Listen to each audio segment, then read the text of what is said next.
આજે અંગારિકા સંકટ ચતુર્થી હોય ભરૂચના મક્તમપુર ખાતે આવેલા સિદ્ધિવિનાયક મંદિરે ગણેશ યાગનું આયોજન કરવામાં આવ્યું હતું, જેમાં વિઘ્નહર્તાનું પૂજન અર્ચન અને દર્શન કરી ભક્તોએ ધન્યતા અનુભવી હતી।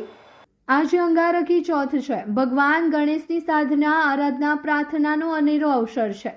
વિઘ્નહર્તાના લાખો ભાવિકો અંગારકી ચોથના દિને ઉપવાસ કરી પ્રાર્થના અને આરાધના શ્રદ્ધાના સથવારે કરી બાપાના આશીર્વાદ લેવાનો પ્રયત્ન કરે છે।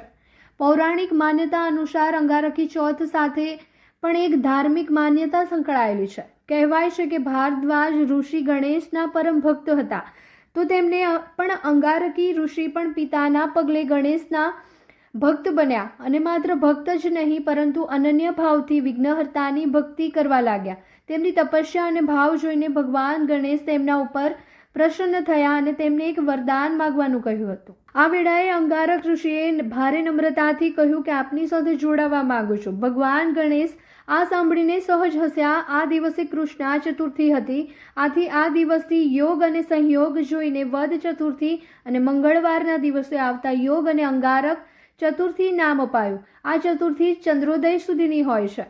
આ દિવસે ભક્તો ઉપવાસ કરીને ભગવાન ગણેશની પૂજા પારણા કરે છે। આજ રોજ ભરૂચના ભાવિક ભક્તોએ પણ ભરૂચના મક્તમપુર ખાતે આવેલા સિદ્ધિવિનાયક મંદિર જઈને વિઘ્નહર્તાના દર્શન કર્યા હતા।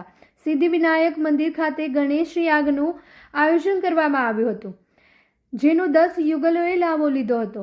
ભક્તોએ મંદિરે ગણેશની પૂજા અર્ચના કરી ધન્યતા અનુભવી છે। અંગારિકા ચોથ નિમિત્તે મંદિરે યજ્ઞ થાય છે, ભાવિક ભક્તો દર્શન માટે આવે છે। એમાં આસ્થાનું કેન્દ્ર છે કે ભગવાનની જે મનોકામના જે બધાની થાય છે। આનો ટાઈમ સાંજના 7:45 થી 7:30 વાગે આરતી થાય છે। એમાં પ્રસાદીનો લાભ ભક્તો લે છે। એમાં સત્યનારાયણ ભગવાનની કથાઓ કરવામાં આવે છે 11 રૂપિયામાં। સિદ્ધિવિનાયક મંદિરમાં ગામ માટે કરવામાં આવે છે, ગરીબ લોકો। આજે અંગારિકા ચોથનો પ્રોગ્રામ એટલા માટે રાખેલો છે કે યજ્ઞ થાય છે મંદિરમાં અને ભાવિક ભક્તો આવે છે અને શ્રદ્ધાનું કેન્દ્ર છે।